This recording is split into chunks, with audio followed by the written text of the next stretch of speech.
Alvin Alcobendas, 24 years old. 10 months na ako kay V-Mobile. I'm a registered nurse, but unfortunately, hindi po ako naging employee. Naging volunteer nurse po ako for around 1 year din po, pero hindi po talaga sinuwerte. Nalaman ko po si V-Mobile noong April 2011. Nagpe-Facebook ako, nakita ko yung Hi Friend video. Kinontak ko kung sino yung nakapangalan doon sa video. Nagkataon si Mr. Ramil Aznar, yung team leader namin. Pero wala pa akong budget noon kasi umaasa ako sa parents ko na binibigyan lang ako ng allowance. Nagkataon nung May 10, 2011, nagkaroon ako ng pera noon, binigyan na ako ng allowance. From Batangas, pupunta ako ng Ortigas sa main office ng V-Mobile at minute ko doon si Mr. Ramil Aznar. Pinakita niya sa akin yung business. Siyempre, may pera na ako, kaya nag-register na rin ako. Nung umpisa, wala talaga akong duda kasi nung nakita ko, marami namang paraan para kumita. The same time, pag business, 4,000, talagang maliit na kapital. Yung buhay ko before V-Mobile, sobrang normal lang. Talagang everyday commute lang kasi wala akong sariling sasakyan. Talagang allowance ko sa parents ko pa hinihingi.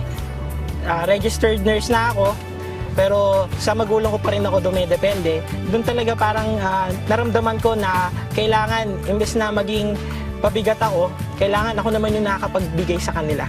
Nakuha ko yung first check ko nung June 2011. So, 1 month na ako noon sa V-Mobile.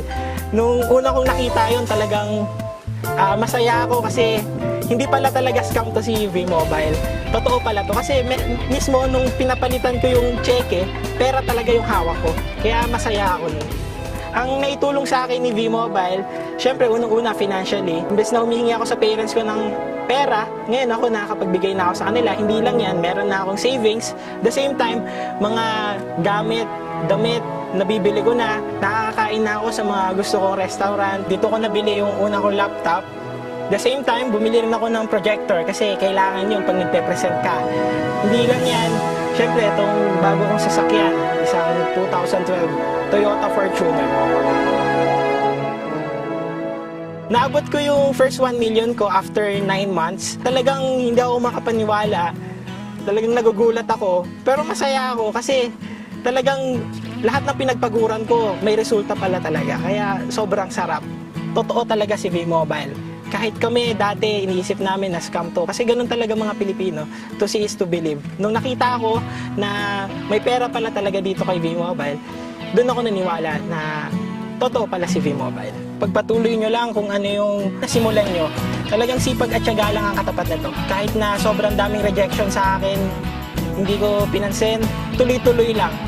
The same time, yung pagiging matulungin nyo, gawin yung bukal sa loob nyo. Kasi kasunod nun, habang tumutulong ka, kumikita ka na rin dito sa V-Mobile.